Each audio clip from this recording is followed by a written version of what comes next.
आज का दिन कोई साधारण दिन नहीं है। 16 अगस्त वो तिथि जब कृष्णा अष्टमी और कृत्तिका नक्षत्र एक साथ मिलकर आकाश में ऐसी शक्ति का द्वार खोल रहे हैं जो सालों में एक बार बनता है। ऊपर से वृद्धि योग और ध्रुव योग का मिलन, ये वो संयोग है जिसे ऋषि मुनि भी पाने को तरसते थे।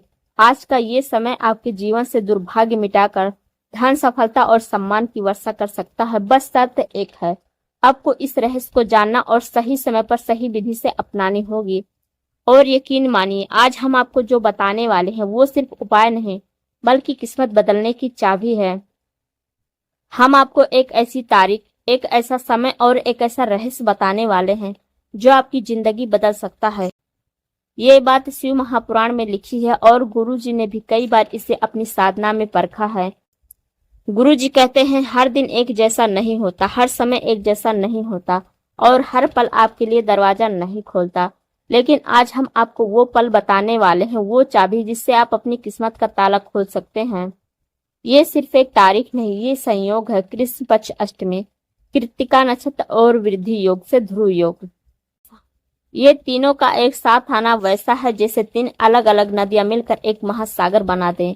ऐसा संयोग सालों में एक दो बार आता है। गुरु जी कहते हैं, जब नक्षत्र और योग एक साथ मिलकर सही जगह खड़े हो जाते हैं तब साधना का असर 100 गुना बढ़ जाता है।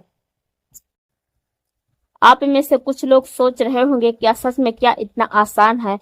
हम आपको बता दें, हाँ आसान है, अगर आपके पास श्रद्धा है। श्रद्धा का मतलब वो भरोसा जो किसी शख्स से नहीं हिलता। श्रद्धा का मतलब वो विश्वास जो कहता है मैं करूंगा ये होगा। गुरु जी कहते हैं, भरोसा भगवान का पहला दर्शन है। अगर भरोसा है तो पहाड़ भी रास्ता दे देता है, अगर भरोसा नहीं तो समंदर के किनारे खड़े रहकर भी पानी नहीं पी सकते। ये कोई आम दिन नहीं। शिव महापुराण में लिखा है, कुछ समय ऐसे होते हैं जब ब्रह्मांड की ऊर्जा इतनी तेज होती है कि अगर आपने उसे पकड़ लिया तो आपका भाग्य बदल सकता है। और आज का दिन, आज की रात उसी ऊर्जा का समय है। ये वक्त वो अदृश्य दरवाजा है जो हर किसी के लिए नहीं खुलता। हम आपको एक राज की बात बता दें, ऐसे दिनों में सिर्फ उपाय नहीं, आपका इरादा भी सुना जाता है। आप जो मांगते हैं वो सिर्फ आपके शब्द नहीं, आपकी आत्मा की आवाज बन जाती है और आत्मा की आवाज ब्रह्मांड अनसुनी नहीं करता। लेकिन यहाँ एक बहुत बड़ी बात है, ये उपाय कोई जादू टोना नहीं है जिससे आप मजाक में कर लें और कल सुबह अमीर बन जाए। ये एक साधना है, एक नियम है, एक व्रत है। अगर आप इसे आधे मन से या बिना नियम या बस दिखावे के लिए करोगे तो फायदा नहीं होगा बल्कि नतीजे उल्टे भी हो सकते हैं। गुरु जी कहते हैं, भक्ति बिना नियम के और कर्म बिना नियत के सिर्फ समय बर्बाद करते हैं। इसलिए अगर आप ये करने का सोच रहे हैं तो मन में तय कर लो, मैं इसे पूरी श्रद्धा और नियम से करूंगा। अगर आपने इसे सही समय, सही जगह और सही तरीके से कर लिया तो इसका असर आपके जीवन में दिखने लगेगा। धन के रास्ते खुलने लगेंगे, अटके हुए काम पूरे होंगे, घर की नकारात्मकता खत्म होगी और सबसे बड़ी बात, आपके मन का डर टूटेगा। ये ऐसा है जैसे कोई अंधेरा कमरा हो और अचानक एक खिड़की खुल जाए जिसमें से धूप अंदर आए। जरा सोचिए, अगर कल सुबह उठते ही आपको ऐसा लगे कि कोई बोझ उतर गया है, अचानक ऐसे मौके मिलने लगे जिनका आपने कभी सपना भी नहीं देखा था। जो लोग आपको नजरअंदाज करते थे वो खुद आपका साथ मांगने लगे, तो क्या आप ये मौका छोड़ देंगे? गुरु जी कहते हैं, समय, श्रद्धा और सही कर्म, ये तीन मिल जाए तो चमत्कार होना तय है और आज आपके पास वही मौका है। लेकिन अभी हम आपको सिर्फ दरवाजा दिखाए हैं। दरवाजे के पीछे क्या है, कैसे पहुंचना है और किस तरह आपको ये साधना करनी है, ये सब हम आपको आगे बताएंगे। तो दोस्तों ध्यान से सुनिए, आगे हम आपको बताने वाले हैं इस उपाय के अद्भुत और चौंकाने वाले फायदे और वो चेतावनियां जिन्हें अगर ना माना तो आप ये मौका खो सकते हैं, और कैसे ये उपाय आपकी जिंदगी में तुरंत असर दिखना शुरू कर देगा। याद रखो, जब भरोसा हो तो रास्ता खुद चलकर आपके पास आता है। अगर आपने ये उपाय श्रद्धा, नियम और सही समय पर कर लिया तो इसके फायदे इतने गहरे और तेज होंगे कि आप खुद सोच में पड़ जाएंगे कि ये कैसे हो गया। धन की बरसात। गुरु जी कहते हैं, धन सिर्फ मेहनत से नहीं आता, वो कृपा से आता है। ये उपाय आपके जीवन में वो कृपा खींच लाता है। अगर आपकी आय रुक गई है, बिजनेस में घाटा है या अचानक पैसे की कमी आ गई है तो ये उपाय धन के दरवाजे खोल सकता है। आप देखेंगे कि पैसे के नए स्रोत मिलने लगेंगे, कभी पुराने कर्ज वापस मिल जाएंगे तो कभी ऐसे मौके मिलेंगे जो पहले दिखते ही नहीं थे। अटके हुए काम पूरा होना, कभी कभी मेहनत के बावजूद काम रुक जाता है। ये उपाय उस रुकावट की जड़ पर प्रहार करता है जो काम सालों से लटके हुए उसमें अचानक प्रगति होने लगती है। ये वैसा है जैसे किसी बंद नल को खोल दिया जाए और पानी फिर से बहने लगे। नकारात्मकता का अंत। आपके घर में अगर झगड़े, उदासी या डर का माहौल है, अगर बिना वजह थकान रहती है, अगर सपनों में डरावनी चीजें दिखने लगी हैं, तो ये उपाय नकारात्मक ऊर्जा को बाहर फेंक देता है। गुरु जी कहते हैं जहां शिव का नाम गूंजता है वहां भय नहीं ठहरता। भाग्य का दरवाजा खुलना, कई बार इंसान में काबिलियत होती तो है लेकिन भाग्य साथ नहीं देता। ये उपाय उस तालमेल को वापस लाता है। भाग्य मेहनत के साथ जुड़कर आपको ऐसे रास्ते पर ले जाता है जहां मौके खुद चलकर आते हैं। आत्मविश्वास और मानसिक शांति। जब भीतर का डर खत्म हो जाता है तो आत्मविश्वास अपने आप आ जाता है। आपका मन स्थिर होगा, नींद गहरी होगी और निर्णय लेने की क्षमता बढ़ेगी। ये वैसा है जैसे समुद्र का तूफान शांत हो जाए और पानी बिल्कुल साफ दिखने लगे। लेकिन अब सुनिए चेतावनी, ये साधना, ये उपाय खिलवाड़ नहीं। अगर आप नियम तोड़ दिए, श्रद्धा में कमी रखी या बीच में छोड़ दिया तो असर आधा हो जाएगा और कुछ मामलों में उल्टा भी पड़ सकता है। अधूरे मन से मत करना, अगर आपका मन इसमें नहीं है तो मत करना। गुरु जी कहते हैं देह से किया गया कर्म अस्थायी नहीं होता, मन से किया गया कर्म अमर होता है। आधा मन मतलब आधा असर, और कभी कभी कोई असर नहीं। समय का पालन जरूरी है। ये उपाय एक खास समय पर ही असर करता है। अगर आपने समय चूक दिया तो वैसा है जैसे ट्रेन छूट जाने के बाद प्लेटफॉर्म पर खड़े रहना। समय ही इस साधना की जान है। साफ नियत होनी चाहिए। ये उपाय सिर्फ अच्छे उद्देश्यों के लिए है। अगर आप इसे किसी को नुकसान पहुंचाने, बदला लेने या गलत मकसद से इसे करेंगे तो ये उल्टा आप पर ही लौट सकता है। गुरु जी कहते हैं शिव की कृपा में छल नहीं चलता। नियम तोड़ना भारी पड़ सकता है। इस साधना में कुछ व्रत और कुछ अनुशासन है। अगर आप बीच में मांस, मदिरा, शराब या अशुद्ध आहार ले लेते हैं तो साधना टूट जाएगी। ये वैसा है जैसे आप दिया जलाएं और साथ ही उस पर पानी डाल दें। बीच में मत छोड़ना, कई लोग शुरू तो करते हैं लेकिन 2 दिन बाद भूल जाते हैं। ऐसा करना साधना का अपमान है। अगर शुरू किया तो उसे पूरा करना ही होगा। तो अब तक आपने जान लिया कि ये उपाय आपके जीवन को कितना बदल सकता है और इसमें कितनी सावधानियां जरूरी है। लेकिन सिर्फ फायदे और चेतावनी जानकर कुछ नहीं होगा, इसलिए आगे हम आपको बताएंगे इस उपाय के लिए जरूरी सामग्री, सही स्थान और समय, और कैसे तैयारी करनी है ताकि ब्रह्मांड की ऊर्जा सीधे आप तक पहुंचे। इस उपाय के लिए आवश्यक सामग्री, हर वस्तु का महत्व। गुरुजी कहते हैं साधना के लिए सिर्फ चीजें जुटाना ही काफी नहीं है, उनका महत्व समझना भी जरूरी है। गुरुजी कहते हैं जिस वस्तु का अर्थ समझ लो उसका असर 2 गुना हो जाता है। गंगा जल पवित्रता का प्रतीक।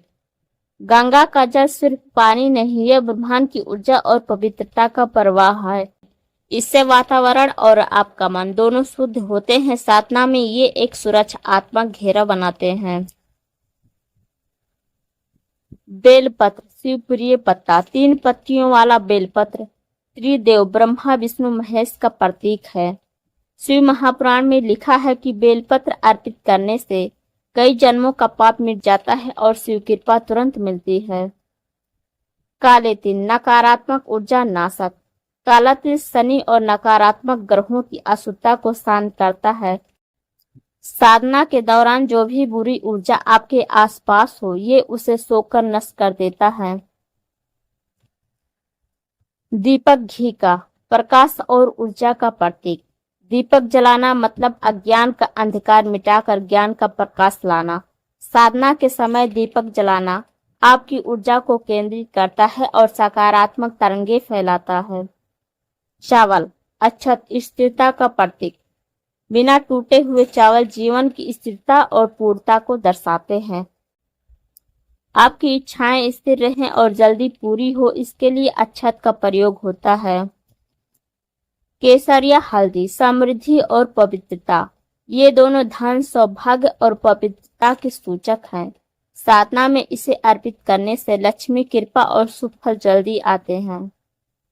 लाल कपड़ा शक्ति और ऊर्जा का वाहक। लाल रंग मंगल और ऊर्जा का प्रतीक है।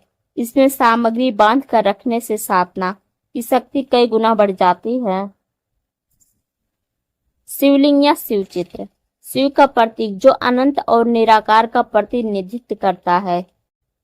साधना में ध्यान का केंद्र यही होगा। सही स्थान कहाँ करें यह उपाय।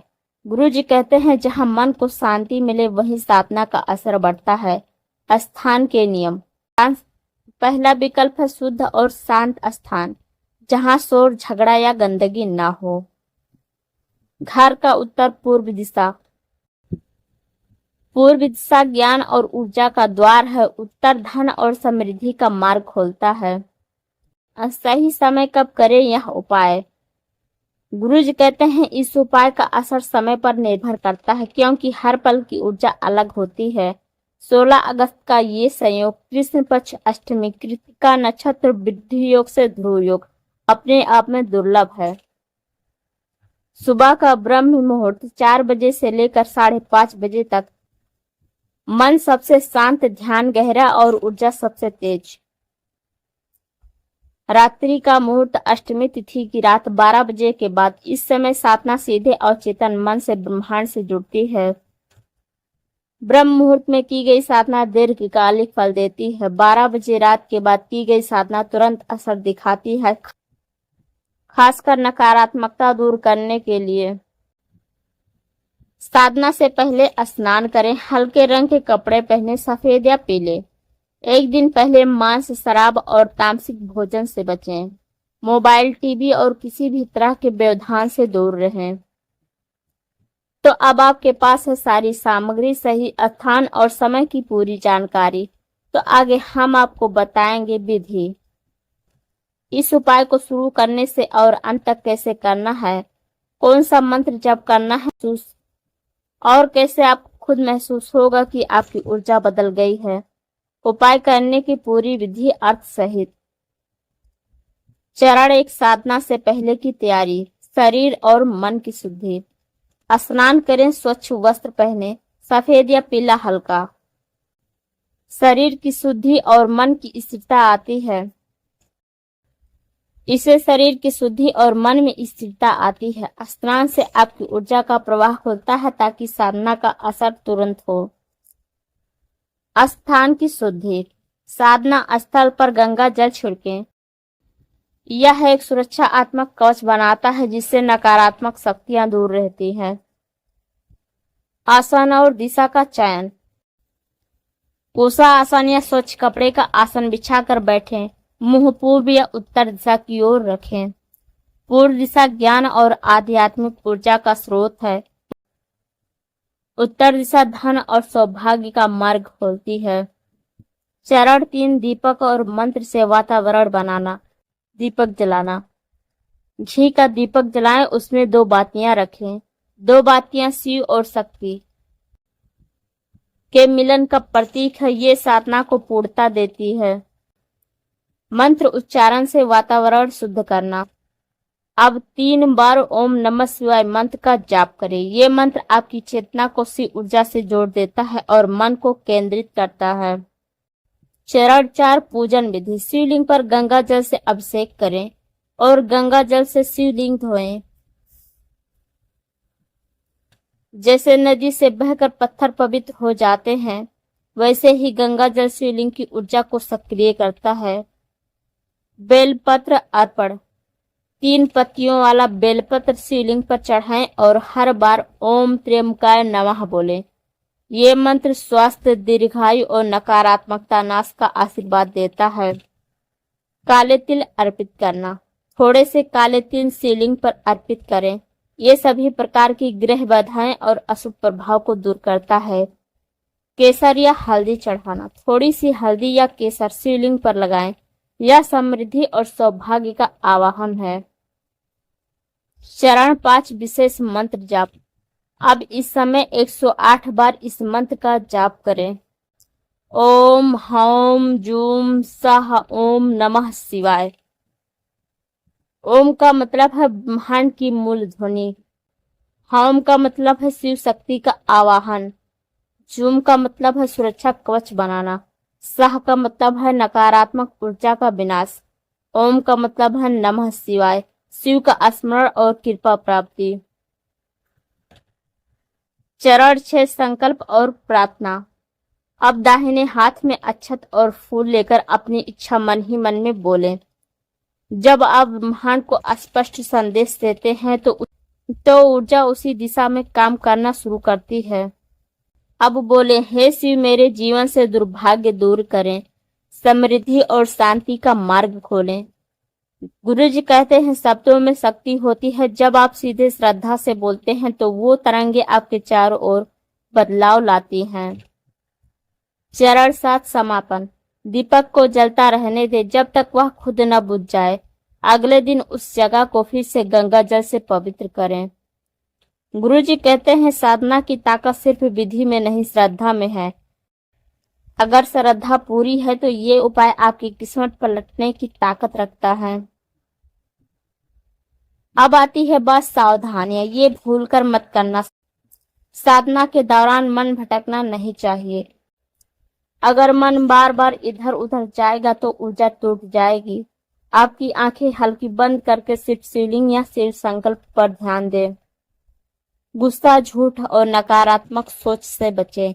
ये तरंगे उपाय की ऊर्जा को कमजोर कर देती हैं। कम से कम उपाय वाले दिन शांत रहें और सभी से मीठा बोलें। किसी को बाधा न देने दें। बीच में उठने या किसी से बात करने से साधना का प्रवाह टूट जाता है।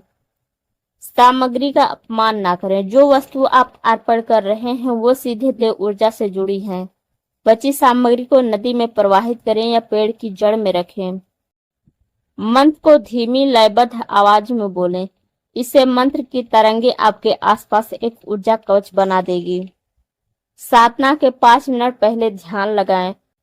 मन शांत होने से ब्रह्मांडीय ऊर्जा जल्दी आकर्षित होती है। हर बार दीपक की लौ को देखकर ओम नमः शिवाय बोलें। लौ को देखना आपकी तीसरी आंख की शक्ति बढ़ाता है। गुरु जी कहते हैं, बिना आशीर्वाद के साधना वैसे है जैसे दीपक के बिना तेल। अगर सीधे गुरु आशीर्वाद ना ले सके तो उनका स्मरण करके साधना शुरू करें।